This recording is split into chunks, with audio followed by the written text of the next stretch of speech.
Ray Comfort and Living Waters recently produced a video called Evolution versus God, where according to the Facebook page, that if you believe in evolution, you need to prepare to have your faith shaken. And what Ray Comfort does is goes out and interviews faculty from USC, UCLA, University of Minnesota Morris, and a number of students of various different scientific majors, and asks them various questions about evolution, tries to get them to defend evolution and ask for evidence for evolution. Now he does so in there's a couple of problems with the approach to the video.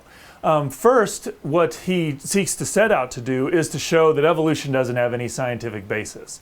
And if you judge the video on that vein, you'll find that it fails very miserably, because when you look at the responses that the students and those faculty who believe in evolution have, you will find that they are not persuaded by Ray Comfort's questions. Now, what you will find is that the faculty are very articulate in their answers. They give good answers. They are willing to engage the question. They have some kind of idiosyncrasies. And then you'll find that the students often do not have those answers, and they kind of defer to authority. And this is somehow portrayed as a bad thing. But I would say that if you were to go ask Christian students to defend biblical doctrines, you're going to find that they're going to struggle in the same way, and that they're very often going to say, I don't have an answer.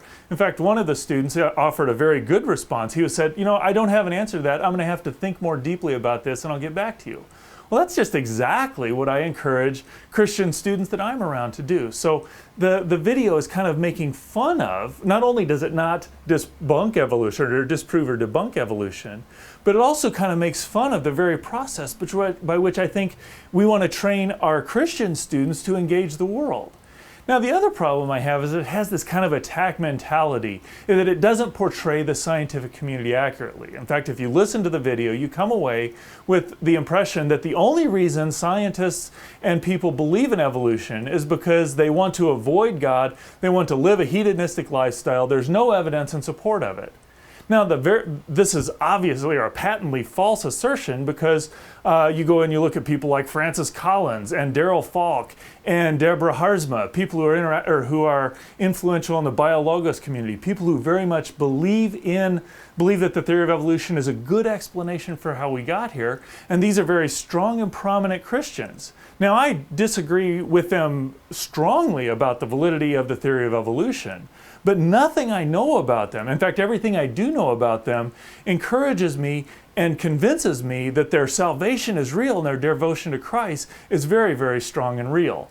And so it's just patently false that people only believe in evolution to avoid interacting with God. The biggest problem I have with the video is kind of its attack mentality. Let's go out and make other people look foolish. And as a Christian, I just don't see how this follows the golden rule of being treated or treating other people the way you want them to treat you.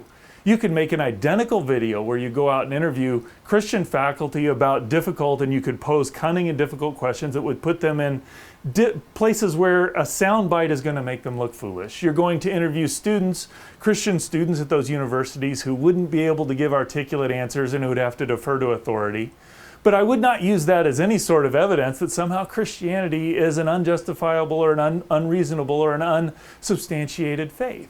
I would say, let's go in and look deeper. And so to use a video like that to attack evolution, I think just isn't following the golden rule. And frankly, the biggest reason at the end of the day why I cannot endorse this video, in fact, I would encourage you to not promote this video, is that when I look at Jesus' lifestyle and Jesus' example, never did I see him go out and attack and ridicule and make people look foolish just because they disagreed with him.